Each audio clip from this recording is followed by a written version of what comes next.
అసలు ఒక్కసారి స్వామివారి హుండీలో కానుకలు పడిన తర్వాత దానికి పూర్తి హక్కుదారుడు వెంకటేశ్వర స్వామి మాత్రమే. హుండీలో పడిన కానుకలను పరకామలో దొంగతనం జరిగిన తర్వాత ఆ కేసుని క్రిమినల్ కేసుగా నమోదు చేసి వారి మీద చట్టపరంగా చర్యలు తీసుకోకుండా అక్రమంగా లోక్ అదాలత్లో కాంప్రమైజ్ చేసి 40 కోట్ల రూపాయలు స్వామివారి పేరుతో ఆస్తులను బదలాయించి మిగతా 100 కోట్ల పైచిలకు అప్పటి నుండి అధికారులు కానీ రాజకీయ నాయకులు కానీ వాళ్ళ పేర్లతో మార్చుకున్నారని చెప్పి మాకు ఫిర్యాదులు వచ్చాయి.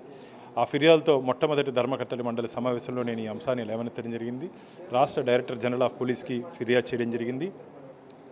లోక్ అదాలత్తో ఒకసారి కేసు రాజీ అయిన తర్వాత ఆ కేసును రీఓపెన్ చేసే అవకాశం లేదు. అత్యున్నత న్యాయస్థానం నుంచి ఆదేశాలు వస్తే తప్ప దాన్ని రీఓపెన్ చేయలేమని చెప్పారు.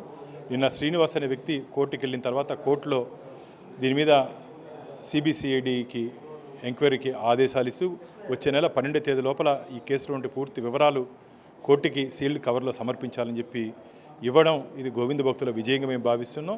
ఆ రోజు రవికుమార్ అనే వ్యక్తి 23/9/2023లో 112 నోట్లు $100 నోట్లు దొంగతనం చేస్తే కేవలం 9 నోట్లు మాత్రమే దొరికాయని చెప్పి కేసు నమోదు చేయడం వెనకాల కొన్ని కుట్ర కోణాలు దాగి ఉన్నాయి. కొందరిని తప్పించడానికి, కొందరిని మెప్పించడానికి అప్పటి నుండి అధికారులు ప్రయత్నం చేశారు. కాబట్టి ఇది మంచిది కాదు. స్వామివారి కోసం పనిచేయాలి తప్ప మనం స్వామివారి సొత్తుని కాజేసిన వాళ్ళని కాపాడేదానికి ఉండకూడదు. గతంలో ఉన్నటువంటి వ్యక్తులు ఎవరెవరు ఇది కేసులో ఇన్వాల్వ్ ఉన్నారో వాళ్ళందరినీ చట్టం ముందు నిలబెట్టబోతాం.